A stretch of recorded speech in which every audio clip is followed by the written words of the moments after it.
Comment expliquer l'attrait actuel pour toutes ces nouvelles religiosités? Oui. On se rend compte aussi aujourd'hui que beaucoup de personnes n'ont plus de règles de vie.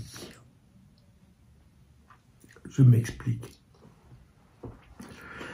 Jusqu'il y a quelques années, les hommes, les femmes vivaient sur ce qu'on appelle les 10 commandements, qui sont 10 paroles pour sortir de l'esclavage. Vu que les 10 paroles ont été données par Dieu à Moïse pour sortir le peuple hébreu de son esclavage en Égypte. Et qu'aujourd'hui, ces 10 paroles ne valent plus rien, ne sont plus dans la société dans laquelle on vit. Tu tueras pas, tu voleras pas, tu prendras pas le conjoint de ton voisin, tu n'auras pas d'envie sur son bien, et ainsi de suite, etc.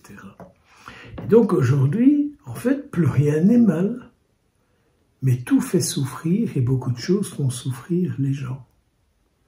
Ça, c'est un point qu'on peut constater aujourd'hui. Un autre point sur lequel je reviens souvent dans mes échanges, dans mes rencontres, c'est de rappeler une parole de notre patron quand je travaillais à Saint-Luc. Donc nous sommes fin des années 70. Fin des années 70. Et notre patron disait, vous allez voir, l'être humain va avoir comme souffrance des souffrances spirituelles. Ce sera des souffrances d'âme. Les gens aujourd'hui ne sont plus que des têtes et des corps. Et donc ils n'ont plus cette vie intérieure qui leur permet de faire face aux événements qui arrivent. Et comme ils sont perdus, ils courent un peu partout pour être liés à toutes sortes de propositions qu'on leur fait pour assumer leur réalité, quoi. Alors on leur propose toutes sortes de religions, on leur propose toutes sortes de guérisseurs, on propose beaucoup de choses, mais on ne propose jamais Jésus-Christ, ou très peu.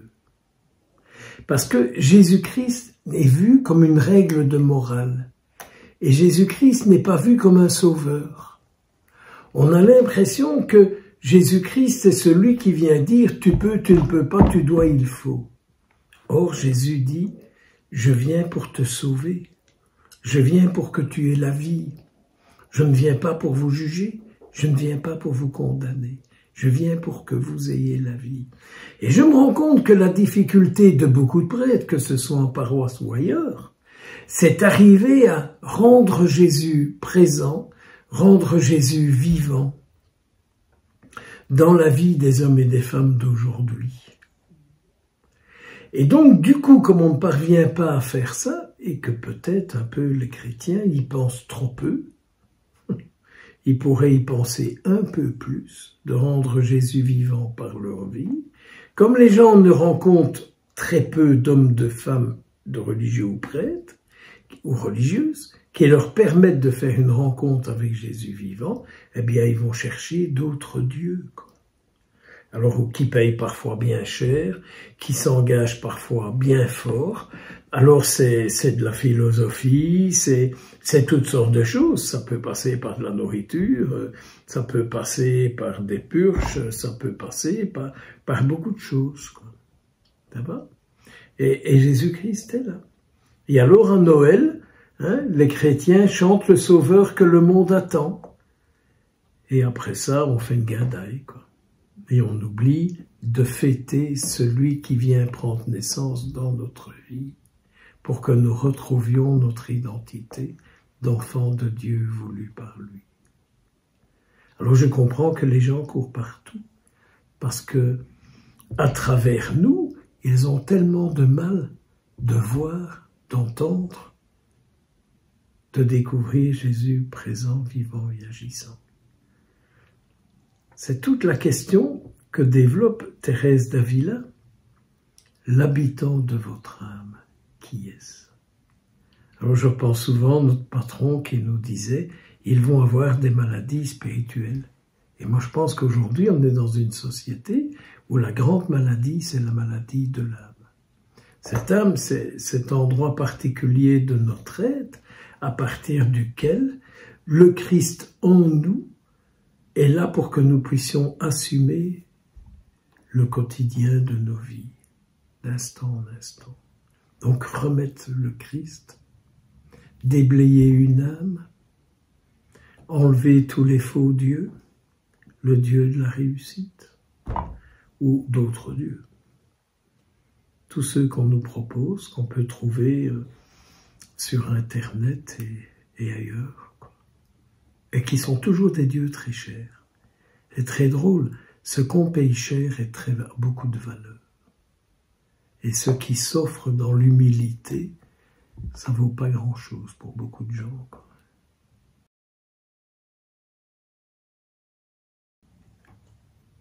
On a un peu l'impression qu'on est dans un monde anti-chrétien.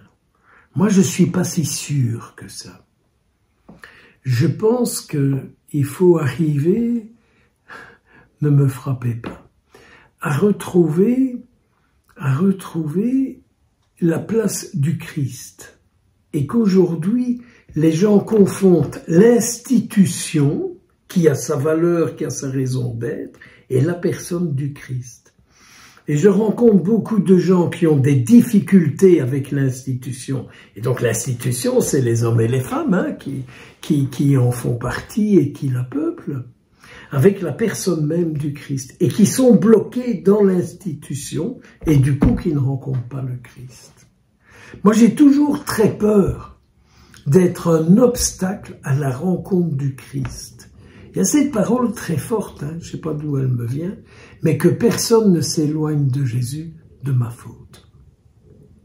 Donc pour moi, ce qui est premier, c'est Jésus. Et c'est là où, pour moi, je crois très fort dans la vie religieuse. Parce que la vie religieuse n'appartient pas à la structure hiérarchique de l'Église, mais à la structure prophétique de l'Église. Et donc, le prophète, c'est celui qui fait tout ce qu'il peut pour écouter le Seigneur pour celui à qui il s'adresse. Eh bien ça, notre vocation baptismale, prêtre, prophète et roi. Un prophète, c'est celui qui écoute Dieu pour le monde. On relit aujourd'hui beaucoup dans ces derniers jours le livre de l'Exode. Mais on voit combien Moïse était proche du désir de Dieu. Il écoutait Dieu pour le peuple. Qu'on voit Moïse dans la tente de la rencontre. Moïse était allé dans la tente de la rencontre et après il parlait de Dieu, ce que Dieu avait dit, il le redisait aux gens pour leur vie après être sortis d'Égypte. Car il ne s'agit pas d'être sorti de son Égypte, donc de sa dépendance, de tout ce qu'on veut. Il faut encore trouver une vie qui m'amène à ne pas retomber dans une autre dépendance. Hein? Parce que c'est très bien de vouloir être délié, d'être débarrassé, de ceci, de cela, mais il ne faut pas rattraper autre chose, quoi. Donc c'est important alors d'être lié à celui qui est juste. Et pour moi, celui qui est juste, c'est Jésus. C'est Jésus qui est juste. C'est Jésus qui est juste. Comme je le disais dans des funérailles il y a quelques jours, quelques semaines, ce qui est capital, c'est de savoir à quelle parole on donne sa vie. J'aime bien demander ça à des jeunes, à partir de quelle parole vous réfléchissez votre vie, à partir de la parole de qui vous agissez, à partir de la parole de qui vous parlez, à partir de la parole de qui vous assumez votre vie professionnelle, sentimentale et autres, quoi. Et pour moi donc, c'est le donné révélé biblique, quoi, la parole du Christ. Mais le peuple chrétien devrait redécouvrir sa vocation prophétique. Être prêtre, c'est être un baptisé dans le monde qui, quand on le voit, est une occasion de rendre grâce à Dieu. Quand on le voit, quand on l'entend. Ça, c'est être prêtre à la manière de son baptême. Prophète, je l'ai dit, écoutez Dieu pour lui parler. Et roi, pour servir à la manière de Jésus-Christ. Et pas servir parce que ça me rapporte par intérêt, par les bénéfices secondaires et tout le reste, quoi. Et donc, le peuple débaptisé a une très belle vocation dans le monde d'aujourd'hui, mais qui est à redécouvrir. Et donc, on n'est plus dans la morale, on n'est pas dans l'institution, on est dans le prophétisme, étant donné que le propre débaptisé, c'est d'être dans le monde. Jésus ne dit-il pas « Je vous envoie partout où je veux aller. Allez-y, préparez-moi. Je vous envoie partout où je veux aller. Et moi, je serai toujours avec vous. » Je crois que quand on s'appuie sur les saintes paroles du Christ, c'est sur lui-même qu'on s'appuie. Car la parole de Jésus, c'est lui. La parole du Christ que je retiens en moi, c'est Jésus qui reste en moi. Sinon, je suis dans de la philosophie, sinon je suis dans de la morale, je suis dans toutes sortes de choses. Mais je ne suis pas. Hein? Donc, quand je retiens une parole du Christ et que je dis, mais c'est en ton nom. C'est tout ce que les apôtres disent, les premiers disciples, quand ils reviennent de mission. En ton nom, nous avons fait. En ton nom, on a dit. En ton nom. Et Jésus dit, ce qui est bien plus grand, c'est que vos noms sont inscrits dans les cieux.